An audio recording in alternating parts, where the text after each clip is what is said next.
Shalom. We are the Hebrew Israelites of GMS Denver. We come week in and week out, prophesy the downfall of America, and to prophesy these things that are going to be coming to the face of the whole world, man. First and foremost, we want to give all praise and glory unto Yahweh, Ba'Shem, Yahweh Shai, Ba'Shem, Rakah, Kodash. Double honors to the elders of Great Millstone who do rule well, and salutations to your hopeful elect that are pushing this truth and sincerity. We're going to jump right into it. I want to grab Wisdom of Solomon 18 and 3. I'll grab Exodus. I'm going to read that out now. This is Wisdom of Solomon 18 and verse 3. It says, instead whereof thou gavest them a burning pillar of fire, both to a guide of the unknown journey and an harmless son to entertain them honorably.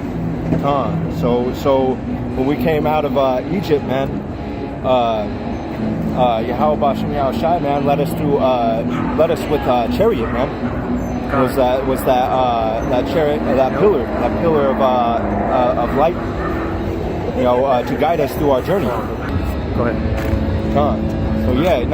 So when we came out of Egypt by the hand of the Most High, man, he led us with the Chariot, man. Yep, that's right. We'll back that script up. You want to grab Exodus 14 and 24? Grab 13 real quick.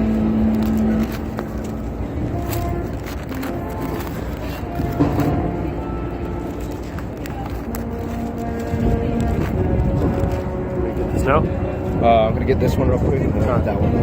This is out of Exodus 13, 21 through 22. And the Lord went before them by day in a pillar of a cloud to lead them the way, and by night in a pillar of fire.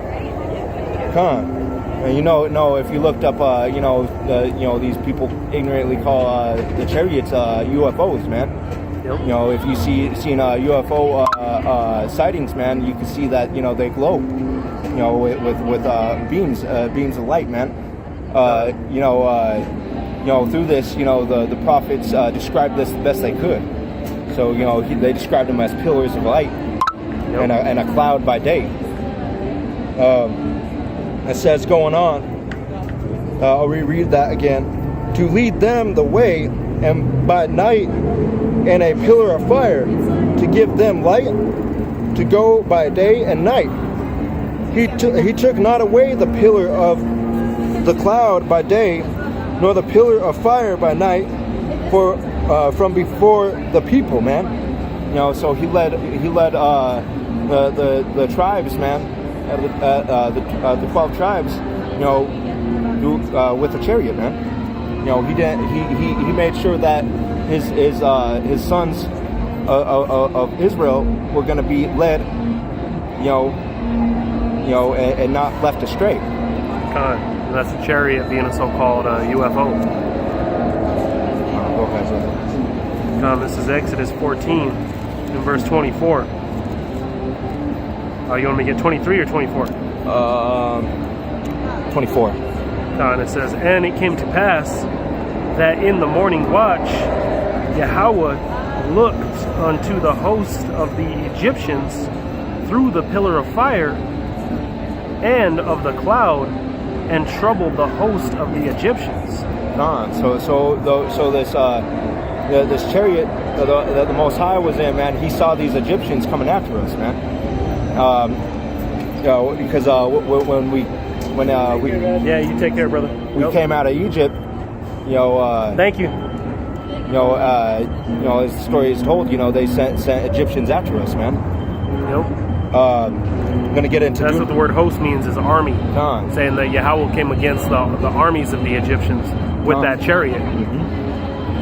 It says out of Deuteronomy 1 and 31, and in the wilderness, where thou hast seen how the Lord Yahweh Ba'Shem Yahweh Shai, thy power bare thee, as a man doeth bear his son, in all the way that ye went until ye came into this place. Khan, just showing you that, you know, that he didn't leave us astray, you know.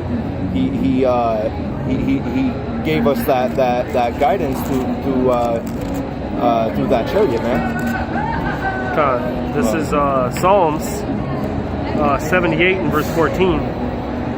It says, in the daytime also he led them with the cloud, and all the night with a light of fire.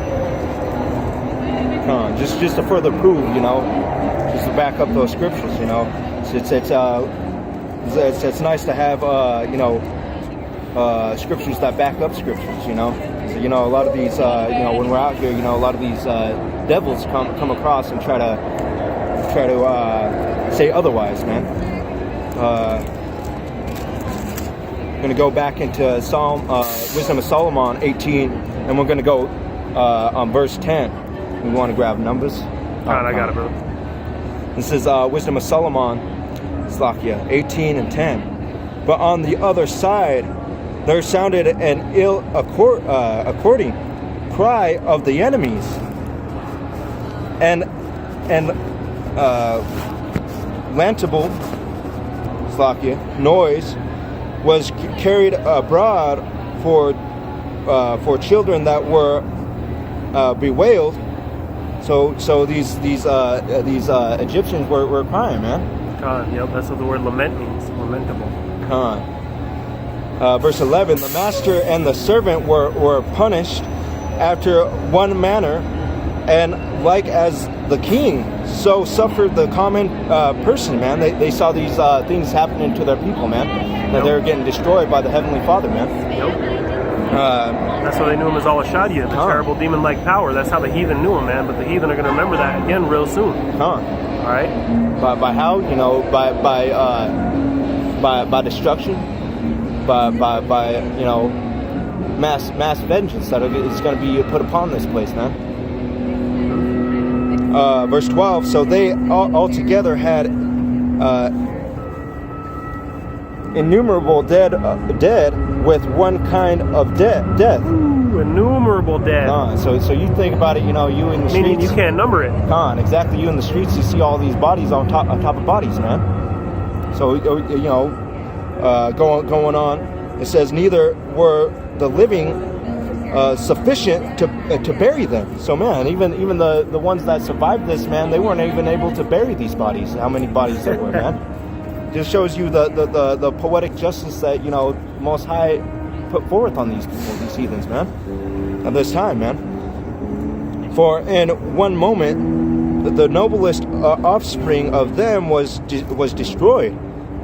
For whereas they would not believe anything by reason. Yeah, and this is the power of the Most High, man. They don't read these things in the church.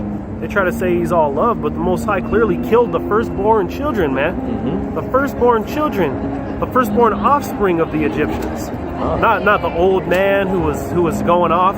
No, he killed the firstborn, man. That's the power of the Heavenly Father. That's the fear that you need to have in the Heavenly Father, man. That's right, man. By reason of the enchantments upon the destruction of the firstborn, they acknowledged this people. Right, by reason of their enchantments, they killed their firstborn. Or Yahweh killed their firstborn. Mm-hmm. They acknowledged this people, which is the Hebrew Israelites, to be the sons of Yahweh.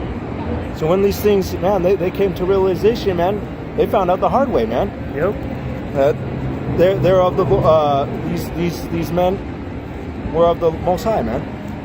You want to get that numbers? This is Numbers 14 and 13. It says, and Moses said unto Yahweh, then the Egyptians shall hear it, for thou broughtest up the people in thy might from among them, and they will tell it to the inhabitants of this land, for they have heard that thou art Yahweh, that thou Yahweh are among this people, among the Hebrew Israelites, the so-called Negro, Latino, and Native American. It says this was that reputation at that time, man.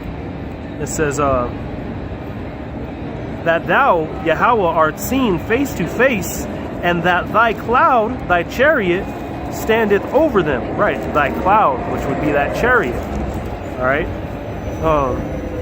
It says, and that thou goest before them by daytime in the pillar of the cloud, and in the pillar of fire by night. Right, as that chariot.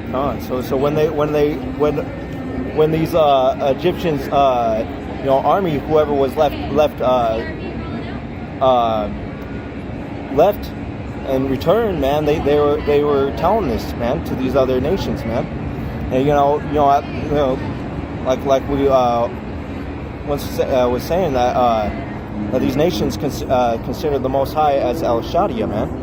But now as you can see it today, man, these nations have even forgotten, man, who El Shaddai is, man. And by how? Because that main devil, deceived many, man. Deceived the whole world, the whole planet Earth, man. So these nations are going to be here soon, man. It's going to be put into subjection and put into remembrance, man. Okay. I'm going to grab Isaiah 25:7, and he will destroy in the Sakyat, and he will destroy in this mountain the face of the covering cast over all people, and the veil that is spread over all nations. He will swallow up death in victory. And who is death, man? Esau Edom, the so-called Edomite, the so-called white man. Whatever he touches, man, he brings death. So, man, it's going to be poetic justice, man. There's a perfect example of him bringing death, man. The polar bear, man. All right, that's just one of them.